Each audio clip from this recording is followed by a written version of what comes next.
Hello, my dear friends.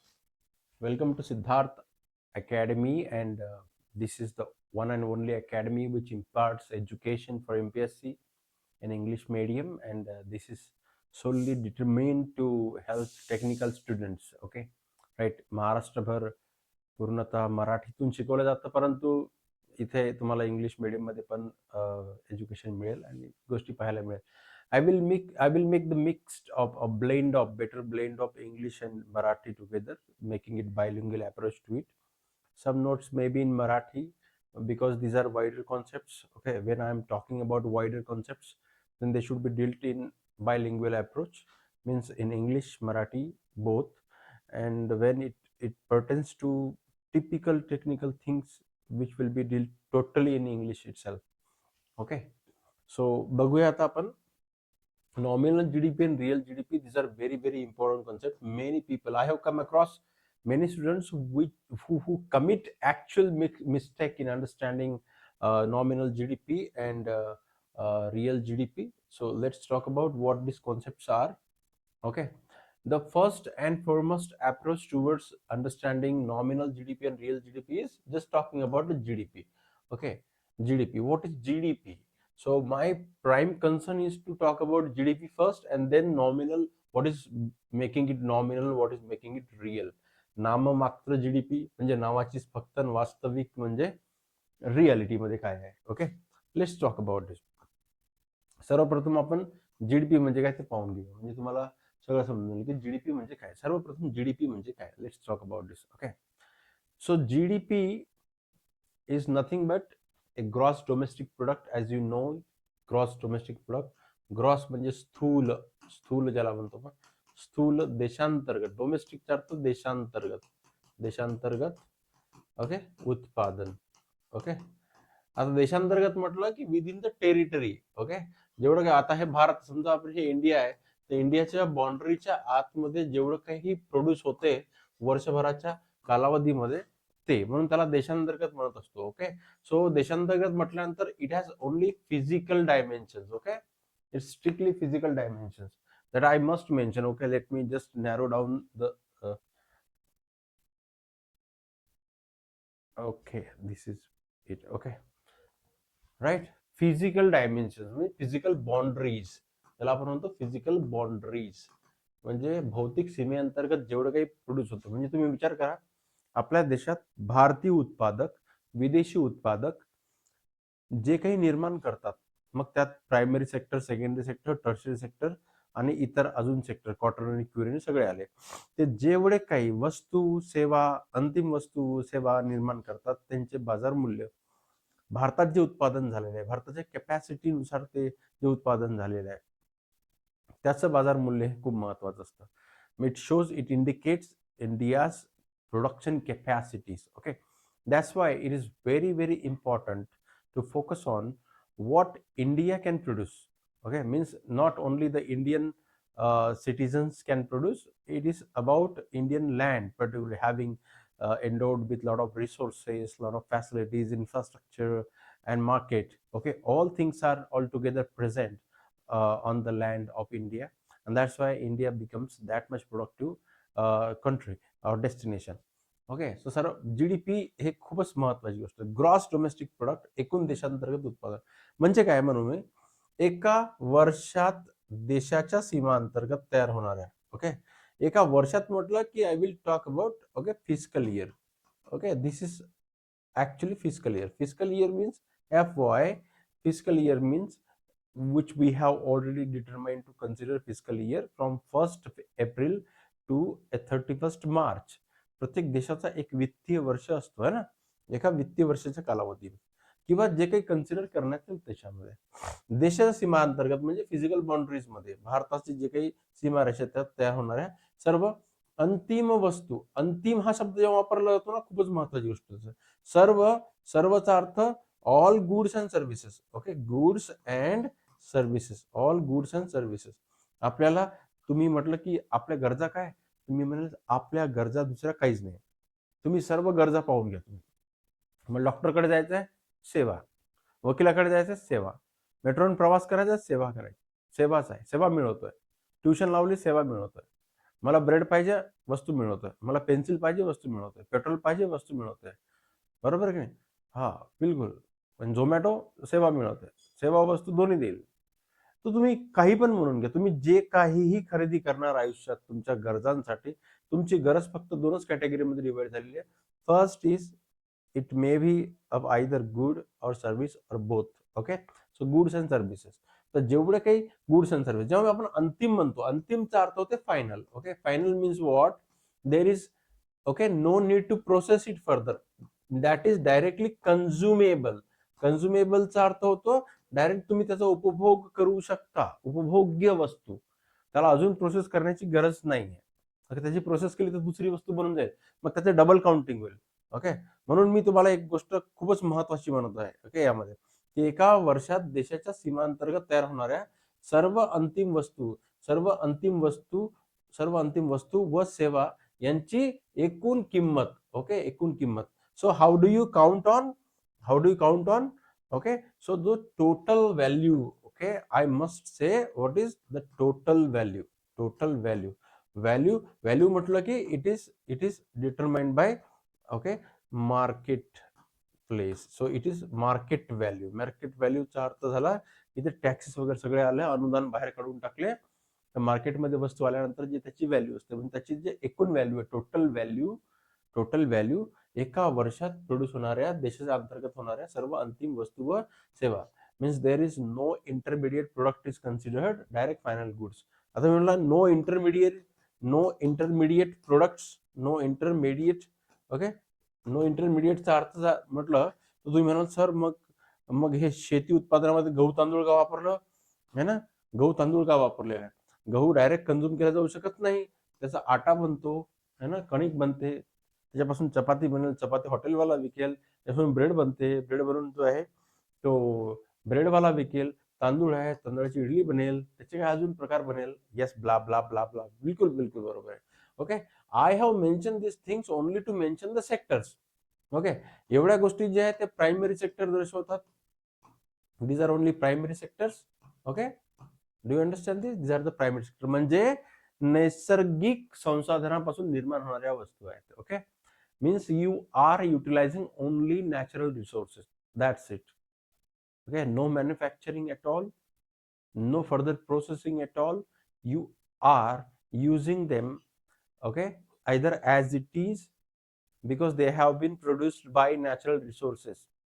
Okay, some of them may be utilized for further processing and some other final products, consumable products will be produced from them. Okay, that's okay, but there will be no double counting. Okay, लक्षात ठेवा त्याला. परंतु these things represent primary sector. कारखाना म्हटलं की you know this is manufacturing. Manufacturing means industry म्हणजे उद्योग, म्हणजे एखाद्या वस्तू कच्च्या मालाचे पक्क्या मालात रूपांतरण करणे. Okay, so some raw materials are turned into finished goods or final consumable products, that is industry. okay, like आपण म्हटलं की यार किसान जो है वो कपास उगाता है आणि त्याच्यापासून तुम्ही धागे काढले, धाग्यापासून कापड विणला, कापड तुम्ही त्याचा सूट शिवला, तर जे शूटिंग शर्टिंग आहे okay, CR arms, okay, that pertains to it. So CR arm is actually industry because it's textile industry. Okay, right, but when you say cotton production goes to primary sector when it is processed or manufactured into a finished goods. Okay, so this is industry, उद्योग. आणि तिसरा sector आहे सेवा क्षेत्र. Okay, सेवा means services, all sorts of services. Okay, not only transport, not only education, not only health, but other blah blah blah, you can just put into the bracket and you can complete the sequence. So including all goods and services whether they belong to primary, secondary or tertiary. Okay, all goods and services which are finally consumable, no intermediates consider. Okay, जर म्हटलं की आपण नाही 1000 kilo गहू उगवला शेतकऱ्याने, त्याचं उत्पादन तर आपण गिनलं होतं, अरे पण त्याने जेव्हा विकलं त्याची काउंटिंग झालेली आहे. ओके, आणि त्याने ज्याला विकलं त्याने जर का त्याचा मैदा बनवला, ब्रेड बनवली असेल तर त्या ब्रेडच्या प्रोडक्ट मध्ये ते काउंट केलं जाते. Okay, understand? विदाउट गहू there will not be any bread, so ते डबल काउंटिंग होत नाही, त्याला मॅनेज केलं जातं, त्याची एक सिस्टीम आहे. मग जीडीपी म्हणजे काय म्हणालो मित्रांनो? What is GDP? GDP is nothing but a total value of all final goods and services produced within the boundaries of the country within a year. Okay, लक्षात राहील. हा बस, that is what is GDP. याला GDP म्हणतो आपण. याच्यात परकीय जमिनीवरून, परकीय भूमीवरून कमावून आणलेला पैसा. म्हणजे मी जर म्हटलं की यार, see my brother, my friend, okay, my brother is working in USA, my friend is working in Germany, and they are sending remittances from their workplaces here to their families. Like if my brother is sending 2 lakh rupees per month from America, it won't be considered as GDP because it has been earned, okay, even albeit by Indian national, but not on the land of India. Okay, do you understand that? That will be part of GNP, not GDP. जे फक्त भारतात झालं. तुम्ही म्हणाल की no no, okay okay, that is Tom Rodrigues was one of the person, he earn the 2 lakh, he earned 2 lakh rupees from the Indian land, okay, in India itself, and sent in the form of remittances to his family in America. Okay, that will be some sort of, what will be part of GDP, because the Tom Rodriguez has actually earned that 2 lakh rupees on Indian land itself. It shows India's capacity, making it earnable. Okay, that's it. That's very simple. त्याच्यावर focus करावा तुम्ही थोडासा.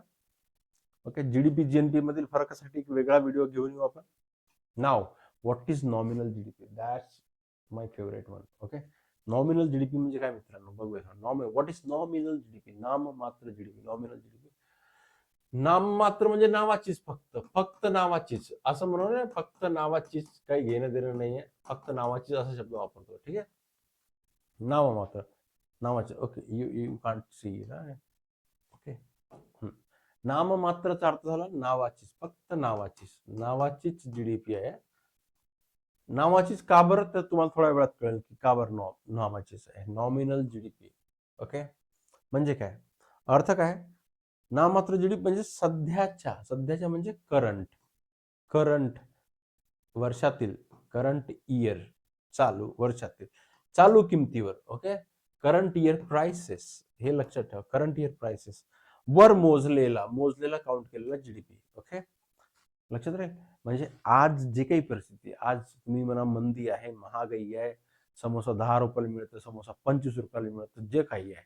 Okay, तर तुम्ही त्याची जे counting कराल सध्याच्या किमतीनुसार, जेवढ्या काही वस्तू व सेवा निर्माण केले, त्याची जर का करंट इयर नुसार जर का तुम्ही प्राइसेस टॅग केले आणि count wholesome all goods and services market value, the final digit that you'll gate is nominal GDP. Okay, लक्षात ठेवा. म्हणून करंट इयर प्राइसेस वर मोजलेला जीडीपी, तुम्ही करंट इयर प्राइसेसला लक्षात ठेवायचं नाही. ओके, तो नाममात्र जीडीपी. का बरं नाममात्र? याच्यामध्ये थोडंसं आपण आतमध्ये जाऊया. ओके, फॉर एक्झाम्पल, आता मी म्हणेल की यामध्ये कशाचा विचार केला गेलेला नाही आहे? इन्फ्लेशन म्हणजे महागाईचा विचार केला गेलेला नाही, याचा परिणाम वजा केला जात नाही, डायरेक्टली कन्सिडर केलं जातं. मी उदाहरण समोर घेणार आहे आता. ओके, फक्त तुम्ही एवढं लक्षात ठेवा की महागाईचा म्हणजे इन्फ्लेशनचा परिणाम वजा केला जात नाही. ज्या वर्षात उत्पादन झाले त्याच वर्षातील किमती वापरून मोजलेला जीडीपी म्हणजे नाममात्र जीडीपी. समजा, for example, if I say, okay, one company, X company, has produced 250 cars this year. Okay, 250 cars, and 250 cars have been counted at Y prices into 250. Okay, these are the current year prices. Okay, so whatever digit you get, that is Z, okay, is our nominal GDP. But it's okay, man, this is not kind of a real digit, real growth scenario, because the value of money may be fluctuating owing to inflation. Okay, that's it. Inflation खूप महत्वाची गोष्ट असते. महागाईचा अर्थ की जेव्हा मार्केटमध्ये खूप पैसा धावतो, फ्लड होतो, लोकांच्या खिशात जास्त पैसे येतात आणि अननेसेसरी डिमांड क्रिएट होतात. कमी वस्तूच्या मागे, एक तर डिमांड जास्त, सप्लाय कमी असेल तर कमी वस्तूच्या मागे जास्त पैसा धावायला लागतो, तेव्हा सुद्धा महागाई वाढते. फक्त पैसा वाढल्यामुळेच नाही, कधी कधी सप्लाय कमी झाल्यामुळे सुद्धा. ओके, ही एक गोष्ट असते. कधी कधी काय होतं की पैसाच नाही मार्केटमध्ये सप्लाय खूप झालेला आहे, वस्तू जेवढ्या पाहिजे त्यापेक्षा जास्त आहे आणि कोणी माझी मागणी करत नाही, त्यामुळे खूप स्वस्त दरात पण द्यायला तयार. तर डिफ्लेशन म्हणजे कधी कधी होते की जास्त वस्तू जे आहे ते कमी पैशाला चेस करत आहे. ओके, आता पहिल्या कंडिशनमध्ये वस्तूला पैसा चेस करत होता, दुसऱ्या कंडिशनमध्ये पैशाला वस्तू चेस करत आहे की ले लो भैया 10 रुपये में दो ले लो यार, छोड़ो जान छोड़ो, एक माल बिक जाए वही बड़ी बात है. अशा प्रकारचं डिफ्लेशन म्हणजे मंदी ज्याला म्हणतो आपण. या दोन्ही कंडिशनमध्ये तुम्हाला कसं कळणार की वस्तू खूप जास्त वाढल्या, प्रोडक्शन मध्ये कमी झाल्या, म्हणजे कन्फ्युजिंग आहे ना. कन्फ्युजिंग आहे. आपली कॅपॅसिटी कुठे कळली आपण जास्त प्रोड्यूस केलं. मार्केट सिनॅरिओवर डिपेंड आहे बऱ्याच गोष्टी की वस्तूची किमती काय राहतात. मंदी आहे की तेजी आहे, म्हणजे मंदी म्हणजे डिफ्लेशन आहे, तेजी म्हणजे इन्फ्लेशन आहे, महागाई आहे, व्हॉट एव्हर इट इज, है ना. परंतु काही गोष्टी समजून घ्यायला पाहिजे. म्हणून ज्या वर्षात उत्पादन झाले त्याच वर्षातील किमती वापरून मोजलेला जीडीपी म्हणजे नॉमिनल जीडीपी. सोपं उदाहरण घेऊया आपण, मागच्या वर्षी उदाहरण घेऊया. Okay, this is very simple aspect. Okay, याच्यामध्ये काय म्हणतो की समजा 2024 मध्ये गहू उत्पादन 100 किलो होतं. ओके, टोटल गहू उत्पादन देशाचं, just taking an example. Okay, 100 kilo होतं आणि त्याचा जो दर होता प्रति किलो किती होता, 20 रुपये प्रति किलो. तर नॉमिनल जीडीपी काय झाली की 100 किलोग्रॅम, ओके, इंटू 200. तर आपण काय म्हणू की 2000 एवढा झाला, 2000 एवढा झाला, बरोबर आहे. येस. आता 2025 मध्ये सिनेरिओ काय झाला, उत्पादन 100 किलो एवढंच झालं, जेवढं होतं तेवढंच झालं. 2024 2025 मध्ये जर तेवढाच उत्पादन झालं, परंतु आता गव्हाचे भाव वाढले आणि दर वाढून काय झाला, 30 रुपये प्रति किलो झाला. मग नॉमिनल जीडीपी काय झाला, ओके, 3000 झाला. 100 इंटू 30, इथे जीडीपी वाढले 1000 रुपयाने, असं म्हणू का आपण. वाढले वाढले, परंतु उत्पादनात वाढलेले नाही. उत्पादन 100 किलो इथेही होतं, 100 किलो इथेही होतं. उत्पादन कुठे वाढलं, कॅपॅसिटी कुठे एनहान्स झाली, नाही झालं. फक्त पैसा फुगला ना, पैसा फुगला त्याला नाही म्हणू शकत आपण जीडीपी वाढली. ओके, म्हणून लक्षात ठेवा, फक्त दर वाढले आहेत, उत्पादन न वाढताही नाममात्र जीडीपी वाढू शकते. उत्पादन न वाढताही 100 to 100 एवढंच आहे. उत्पादन वाढल्याने तरी पण किमती वाढल्यामुळे व्हॅल्यू वाढली, म्हणून जीडीपी वाढल्यासारखा दिसतो, नॉमिनल जीडीपी दिसते. ओके, नॉमिनल जीडीपी आपल्याला महागाई कुठे चालली, ओके, हे आपल्याला डेफिनेटली सांगते. That's why it is very important. But nominal GDP is not appreciated at all. Okay, nominal GDP appreciate केलं जात नाही. This you must keep in your mind. Okay, now what is real GDP? वास्तविक GDP म्हणजे काय, वास्तविक real GDP. This is going to be very fabulous concept. Okay, आता तुम्हाला म्हटलं की आपल्याला मागच्या स्तरावरून आतापर्यंत किती किमतींमध्ये किती बदल झाला हे समजून घ्यायचं असेल तर तुम्हाला काय करावं लागेल, एक रेफरन्स पॉईंट ठेवावा लागेल की नाही. ओके, रेफरन्स पॉईंट ठेवावा लागेल. म्हणून एक इम्पॉर्टंट आहे की तुम्ही you should have reference point for the values. Reference point असला पाहिजे. ओके, हेच याच्यामध्ये खूप महत्वाचं आहे. काय सांगते की वास्तविक जीडीपी म्हणजे स्थिर किमतीवर, स्थिर stable base year prices. Okay, म्हणजे स्टेबल प्राइसेस आहे. स्टेबल म्हणजे तुम्ही एक वर्ष ठरवला, या वर्षात जेवढी किंमत होती बाबा, ओके, स्टेबल प्राइसेस, हे खूप इम्पॉर्टंट आहे. स्टेबल प्राइसेस एक वर्ष ठरवलेला आहे मागचा कोणता तरी, की या वेळेस म्हणजे त्याची मी निकष पण सांगेल की कोणत्या गोष्टी आधार वर्षासाठी असायला पाहिजे. ओके, तर तिथे आपण समजू शकतो की बेस इयर प्राइसेसवर मोजलेला जीडीपी जो आहे, की ज्यामध्ये युद्ध झाले नाही पाहिजे, ज्यामध्ये खूप मोठ्या आर्थिक संकट नाही आले पाहिजे, त्या वर्षात मोठ्या प्रमाणात कोणत्याही प्रकारचे अशा अडचणी नाही आल्या पाहिजे, नैसर्गिक आपत्ती नाही आल्या पाहिजे, म्हणजे जेणेकरून प्राइसेस जे होत्या ते नॉर्मल होत्या, त्या वर्षाला आपण बेस इयर म्हणतो. आणि त्या बेस इयर म्हणजे ठरवले जाते, सरकार ठरवते, त्या बेस इयरला इथून 10 वर्ष आधीचा म्हणा किंवा 5 वर्ष आधीचा कोणत्याही वर्ष असू शकते, ज्या किमती त्यावेळेस स्थिर होत्या, खूप बदलल्या नाही त्या वर्षात, खूप व्हॉलॅटिलिटी नाही राहिलेली, तो वर्षातील ज्या किमती आहे त्याच्या आधारावर आताचे मोजून पाहिलं तर किती निर्माण होते, किती आपल्याला व्हॅल्यू दिसते, ते खूप महत्वाचं असते. ओके, तर म्हणजे वास्तविक जीडीपी म्हणजे स्थिर किमतीवर बेस इयर प्राइसवर मोजलेला जीडीपी असं म्हणू आपण. यामध्ये महागाईचा परिणाम काढून टाकलेला असतो. महागाई किती वाढली तो परिणाम काढलेला असतो. त्याच जुन्या प्राइसेसवर आता प्रोड्यूस केलेल्या, या वर्षी प्रोड्यूस केलेल्या सर्व वस्तू व सेवांची किंमत काढली जाते. जेव्हा आपल्याला खरा खरा आकडा कळते की अपनी औकात कितनी बड़ी भाई, अपन कितना प्रोड्यूस कर पाए. Okay, that's it. इसको क्या लेना देना है कि महंगा कितना हो गया, कितना ज्यादा पैसा फुल गया, काही घेणं देणं नाही त्या गोष्टीची, आहे की नाही. हे खूप महत्वाचं आहे. सोपी व्याख्या काय म्हणू आपण. ओके, इझिएस्ट डेफिनेशन, किमती स्थिर ठेवून, ही आपली भाषा. ओके, किमती स्थिर ठेवून प्रत्यक्ष जे काही उत्पादन झालेलं आहे त्यात किती वाढ झाली आहे. ओके, उत्पादनात किती वाढ झालेली आहे लक्षात ठेवा. उत्पादनात किती वाढ झालेली आहे, किमतीमध्ये नाही. उत्पादनात, प्रोडक्शन मध्ये किती वस्तू निर्माण केल्या, किती सेवा निर्माण केल्या, किती कार्स निर्माण केल्या, किती सॉफ्टवेअर विकले, हे खूप इम्पॉर्टंट आहे. ते दर्शवणारा जीडीपी म्हणजे वास्तविक GDP. This is the easiest definition ever you can carry in your mind. Please carry it. Okay, तेच उदाहरण घेऊ परत गहूचं. आपण गहूच उदाहरण घेऊ. आपल्याला काय, गहू आपला खूप कॉमन सब्जेक्ट आहे. गहूचं उदाहरण घेऊ आपण. Okay okay, I am sorry. Okay, गहूचं उदाहरण घेऊया. एक मिनिट. गहूचं उदाहरण सांगते आपल्याला की आधार वर्षातील दर 20 रुपये होता. समजा आपण 2011-12 हा वर्ष ठेवला आपण आधार वर्ष, बेस इयर आहे. यामध्ये 1 केजी गहू जे होतं ते 20 रुपयाला होतं. 20 रुपयाला. ओके, असं म्हणू. 2025 मध्ये 100 किलो एवढा गहू तयार झाला, परंतु सध्याचा दर 30 रुपये आहे, पण वापरला जाणार नाही. कारण जुनी किंमत काय होती, 100. 100 किलोला 20 ने गुणलं तर 2000च होईल. ओके, म्हणजे इथं 30 ने गुणलं असतं तर आपण 1000 रुपये जास्त किंमत वाढली असती. याला आपण खारीज केलं. तेव्हा खरी वाढ नाही आहे ही. खरी वाढ म्हणजे जर काय 100चे 150 किलो उत्पादन झालं असतं खरी वाढ झाली असती, है ना. तर खरी वाढ नाही. म्हणजे हा जो जीडीपी दाखवते आपल्याला फक्त वस्तू सेवामध्ये किती वाढ झाली, प्रोडक्शनमध्ये किमतीमध्ये नाही, प्रोडक्शनमध्ये, ते खरा जीडीपी. नॉमिनल जीडीपी म्हणजे व्हॅल्यू मध्ये किती ऍड झाली. ओके, किमती किती वाढल्या. ओके, ते खूप महत्वाचं आहे. ओके, दैनंदिन जीवनातील उदाहरण जर घेतलं आपण तर हा उदाहरण सगळ्यांना मनाला भिडणारा उदाहरण असू शकतो. पगाराचं उदाहरण सर्वात बेस्ट उदाहरण आहे. मी शिकवत असताना पगाराचं उदाहरण सर्वात पहिले घेत असतो. म्हटलं की मागील वर्षी माझा पगार 20,000 होता आणि यावर्षी माझा पगार 25,000 रुपये झाला. ओके, महागाई पण खूप वाढली, त्यात वस्तूंचे दर पण दुप्पट झाले. एक समोसा 10 रुपयाला मिळणारा 20 रुपयाला मिळायला लागला. ओके, त्याचा अर्थ मी श्रीमंत झालो का.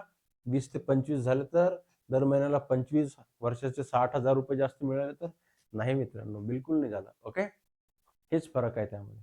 नाममात्र उत्पन्न आणि वास्तविक उत्पन्न या दोघांमध्ये फरक आहे. याच्यामध्ये फक्त किमती वाढलेल्या दिसतात. ओके, यामध्ये खऱ्या अर्थाने उत्पादन वाढलेला दिसतो. ओके, हे खूप इम्पॉर्टंट. किमती म्हणजे प्राइसेस वाढलेल्या दिसतात, व्हॅल्यूज वाढलेले दिसते, याच्यामध्ये प्रोडक्शन वाढलेला दिसतो. ओके, वास्तविक उत्पन्न. This is very important. GDP बाबतीत हाच तर्क लागू होतो, त्यामुळे याला लक्षात ठेवावं. Just carry it. That's very very important. थोडीशी तुलना केली आपण नाममात्र जीडीपी विरुद्ध वास्तविक GDP. Okay, nominal GDP versus real GDP तुम्हाला कळेल इथे. ओके, इथे तुम्हाला खूप चांगल्या प्रकारे कळेल. These are the factors which we can consider for comparison. This is nominal GDP, okay, and this is real GDP. Okay, let's talk about this. वापरलेल्या किमती नाममात्र मध्ये चालू वर्षाची किमती वापरल्या जातात, याच्यात आधार वर्षाची किमती वापरल्या जातात. याच्यावर एक व्हिडिओ येणार आहे आपला. लक्षात ठेवा की मागे आपण कोणते कोणते आधार वर्ष ठेवलेले, का बरं ठेवले होते, आधार वर्षाचे काय कॅटेगरीज असतात. ओके, म्हणजे कोणत्या घटकांवरून एखाद्या वर्षाला आधार वर्ष ठरवलं जातो, काय क्वालिफिकेशन आहे त्याची. ओके, ते त्याच्यावरती व्हिडिओ असेल. कोणत्या समितीने रिकमेंड केले, त्यामुळे आपण आता 2022-23 हा वर्ष आपण आधार वर्ष स्वीकारतोय. ओके, नवीन आधार वर्ष घेतोय आपण. का बरं आपण तो नवीन आधार वर्ष घेणार आहे, त्याची कारण त्या तुम्हाला माहित पडेल. नवीन व्हिडिओची वाट नक्की पाहाल. ओके, येस, आधार वर्षाची किंमत. महागाईचा परिणाम काय होतो नॉमिनल जीडीपी वरती, समाविष्ट असतो. महागाई त्याच्यातच ऍड झालेली असते, याच्यात वजा केलेला असतो, जेणेकरून आपल्याला खरे आकडे कळेल. खरी वाढ दर्शवतो का ओके नॉमिनल जीडीपी, तर नाही. ओके, खरी वाढ कोण दर्शवते, उत्पादनात वाढ झाली काय दाखवते रिअल जीडीपी. उपयोग काय, युटिलिटी काय, उपयोग काय, अर्थव्यवस्थेचा आकार दर्शवते. This shows the size of economy. Okay, which nominal GDP, and this shows real growth of economy. आर्थिक वाढ दाखवते real GDP. Okay, that's very important. आणि धोरणासाठी उपयोग आहे for policy formulation. Okay, policy formulation, nominal GDP is not important at all. Okay, what is considered real GDP is considered into the policy making process. Okay, is this good? Yes. Okay, 100%. That's why a model question हे प्रिलिमसाठी विचारलं जर गेलं तुम्हाला तर कसं होऊ शकते. वास्तविक जीडीपी म्हणजे काय, तर असा एखादा प्रश्न तुम्हाला हे वारंवार आलेला प्रश्न आहे, म्हणून मी एक क्वेश्चन घेतला फक्त. काय की चालू किमतीवर मोजलेला जीडीपी का, महागाई समाविष्ट जीडीपी का, करांचे जीडीपी का, बाजार किमतीवर जीडीपी. नो, महागाई समायोजित जीडीपी म्हणजे समायोजित जीडीपी म्हणजे काय होय. ओके, वास्तविक जीडीपी होय. ओके, लक्षात ठेवा. त्याला बाहेर काढलं असतं म्हणून लक्षात ठेवायचं.